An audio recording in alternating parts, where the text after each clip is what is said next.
রাস্তা কবর পর্যন্ত পৌঁছে দেওয়া হবে। ওই কবরবাসী জান্নাতের সুখ গুলা দেখতে থাকবে। আর যদি আমল খারাপ হয়ে যায়, কবরের একদিকে মাটি অন্যদিকে চলে যাবে, হাড় গুলির সঙ্গে হাড় গুলি ঢুকে যাবে, ওই কবরটা জান্নাতের একটা খণ্ড হয়ে যাবে। এটা সত্য, বিশ্বাস করতে হবে। আর ফেরেশতা আসবে, বলবে তোমার হিসাব নিকাশ শেষ হয়ে গেছে, জান্নাতের সুসংবাদ। এবার নতুন নওশা যেভাবে ঘুম আসে ওইভাবে তুমি ঘুম আসে থাকো।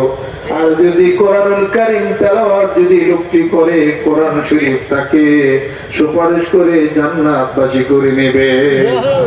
আল্লাহর নবী সাল্লাল্লাহু আলাইহি সাল্লাম বলতেছেন, যেই ব্যক্তি পৃথিবীর বুকে কোরআনুল কারীমের সূরাতুল বাকারা, সূরা আলে ইমরান যেই ব্যক্তি তেলাওয়াত করবে, হাশরের ময়দানে এই দুইটি সূরা সরদার হয়ে, দুটি সূরা বড় বড় আলো হয়ে ওই লোকটাকে তালাশ করবে। ওই লোকটাকে তালাশ করার পরে তাকে নিয়ে জান্নাতে প্রবেশ করবে। মৃত্যু হয়ে যাবে, কবরবাসী সঙ্গে সঙ্গে ফেরেশতা আসবে, তোমার রবকে, তোমার দিন কি, তোমার নবীকে প্রশ্ন করার জন্য। দেখে ওই কবরের মধ্যে দুটি লাশ দেখা যায়। ফেরেশতারা বলবে দুটি লাশ কেন? তাকে জিজ্ঞাসা করব, কাফন পরানো।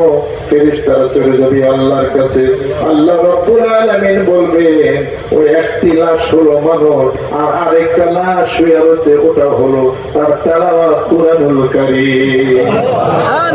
উত্তর করবে কুরআনুল কারীম, এই ব্যক্তি আমাকে তেলাওয়াত করেছে, যেখানে যাবি আমি সেখানে যাব, জান্নাতে গেলে জান্নাতে যাব, যদি জাহান্নামেও যায় আমি কোরআনুল কারীম জাহান্নামে যাব।